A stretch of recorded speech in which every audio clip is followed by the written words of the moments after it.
Era 26 de setembro de 1997, quando o voo Garuda 152 saiu de Jakarta com destino a Medan, ambas na Indonésia. A viagem, que duraria cerca de 2 horas, acabou em um terrível desastre, vitimando 234 pessoas. Naquela sexta-feira, um Airbus A300 deixou o Aeroporto Internacional Jakarta e tinha como destino o Aeroporto Internacional Polônia, em Medan, também na Indonésia.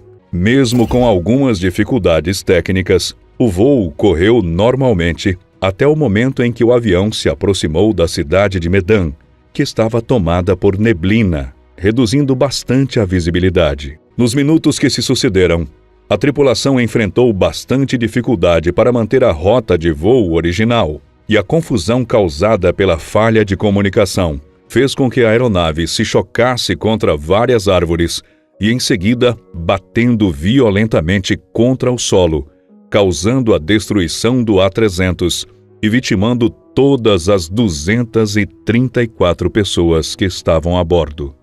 No relatório oficial, publicado após as investigações do acidente, as autoridades concluíram que houve confusão entre os tripulantes, que não sabiam se deveriam virar para a esquerda ou para a direita em determinado momento do voo. Essa confusão, entre outros fatores, fez com que a aeronave perdesse altitude e ficasse abaixo dos 2.000 pés indicados pela torre de controle, batendo no topo de uma cadeia de árvores localizada a mais ou menos 472 metros acima do nível do mar. Como recomendações, o documento sugeriu uma série de alterações no aeroporto de Medan para permitir que os pilotos pudessem se guiar melhor pelos radares.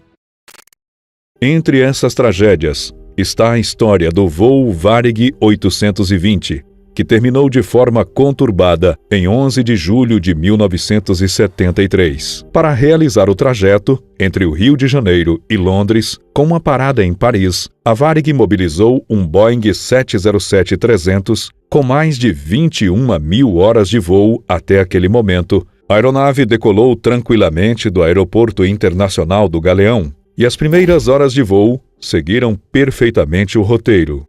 Mas os problemas começaram pouco tempo antes do pouso em terras francesas, quando uma grande nuvem de fumaça tomou conta do avião.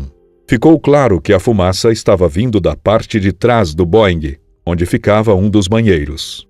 Infelizmente, ainda que a tripulação tenha percebido a origem do fogo, não havia muito o que eles pudessem fazer para contê-lo. Pouco a pouco, a fumaça começou a invadir a cabine e os pilotos já não conseguiam enxergar praticamente nada. Por conta disso, os tripulantes foram obrigados a fazer um pouso de emergência em uma plantação de cebolas em uma vila na região mais ao sul da França.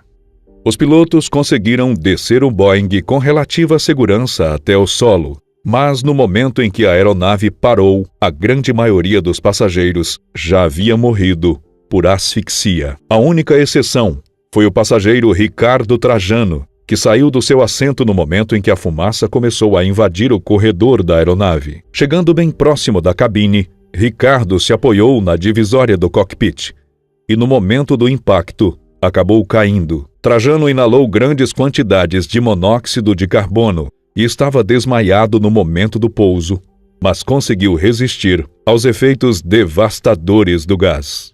Ao todo, 123 passageiros perderam suas vidas naquela ocasião. O relatório oficial publicado pelas autoridades francesas concluiu que, muito provavelmente, o fogo foi causado por uma ponta de cigarro jogada no lixo do banheiro.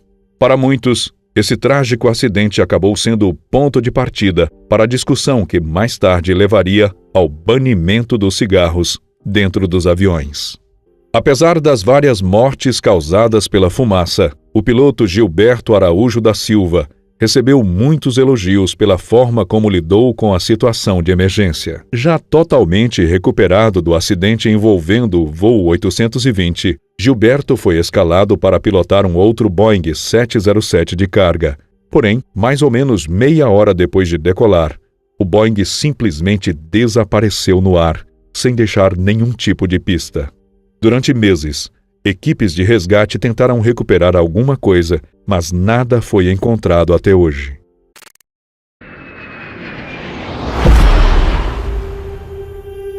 Levou cerca de 42 minutos para que este A320 perdesse o controle e sumisse completamente do radar. O voo 8501 consistia em uma rota entre o Aeroporto Internacional de Juanda, em Surabaya, e o Aeroporto de Singapura. O Airbus decolou às 5 horas e 35 minutos do horário local. A decolagem foi um sucesso, conforme planejado, e o piloto conseguiu subir tranquilamente até 32 mil pés, um pouco mais de 9.700 metros de altura.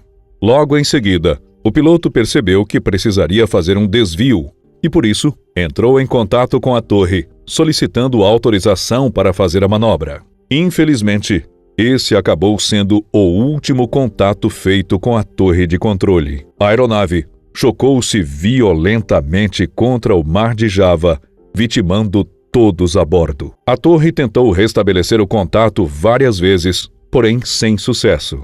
Em 30 de dezembro, foram encontrados diversos destroços espalhados pelo mar no Estreito de Karimata, bem como os corpos de 4 homens e 3 mulheres. A partir daí, foi possível ter noção da gravidade do acidente. As buscas seguiram por mais alguns dias, resgatando os corpos encontrados e o máximo possível dos destroços da aeronave. Mas, infelizmente, ninguém foi encontrado com vida. Todas as 162 pessoas que estavam a bordo do Airbus morreram durante o acidente. O relatório final do acidente apontou que uma sucessão de erros humanos e falhas técnicas contribuíram para os resultados trágicos daquele dia. Os responsáveis pela investigação descobriram que os registros do avião apontaram pelo menos 23 falhas ao longo do último ano, todos por causa de uma rachadura em uma junta de solda na placa de circuito do RTLU, um dispositivo presente em quase todas as aeronaves, que serve para evitar que o leme se mova em demasia para qualquer lado. Foi descoberto mais tarde que várias vezes as equipes de manutenção perceberam que o RTLU estava com problema, mas nunca resolveram de forma definitiva a situação. Entre outras coisas, o relatório recomendou que a AirAsia aprimorasse o treinamento de seus funcionários, garantindo que eles seguissem os protocolos pré-estabelecidos em qualquer tipo de situação de emergência.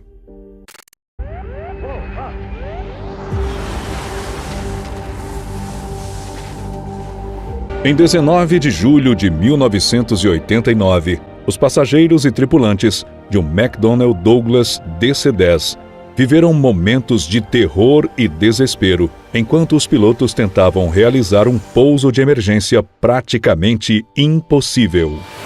Infelizmente, 112 pessoas perderam suas vidas naquele dia. O voo 232 era uma rota doméstica entre o aeroporto de Sioux, no estado do Iowa, e o aeroporto da Filadélfia. A decolagem aconteceu de forma tranquila, sem nenhuma intercorrência, exatamente às 14 horas e 9 minutos do horário local. Mas os problemas começaram a surgir após 1 hora de voo. O disco do primeiro estágio do fan de um dos motores do DC-10 sofreu uma explosão de grandes proporções, desintegrando-se na hora e comprometendo totalmente a viabilidade do voo. A explosão fez com que o avião perdesse alguns de seus componentes, incluindo peças que faziam parte do sistema hidráulico e as mangueiras de abastecimento. Imediatamente, a tripulação começou a tomar medidas para tentar controlar os danos sofridos pela aeronave. Usando toda a sua experiência, o piloto conseguiu nivelar lentamente o avião, algo que mais tarde foi bastante enaltecido pelos especialistas, já que a manobra não era nada fácil. Após contato com a torre de controle, a tripulação foi instruída a fazer um pouso forçado no aeroporto regional de Sioux Gateway e começaram os procedimentos necessários para a descida. O DC-10 deu várias voltas no ar antes de finalmente começar a descer, já que era preciso liberar um pouco do combustível e tentar se alinhar o máximo possível com a pista, tarefa que ficou ainda mais complicada devido à falta de estabilidade, além da aeronave realizar manobras apenas para o lado direito. Mesmo com todo o esforço dos pilotos, não foi possível evitar todas as fatalidades. O DC-10 atingiu a pista do aeroporto com a sua asa direita, o que provocou perda de combustível e deu início a um incêndio. As equipes de emergência já estavam a postos para lidar com aquela intercorrência durante o pouso forçado. De todas as 296 pessoas, 112 morreram por conta da inalação de fumaça ou pelo impacto em si.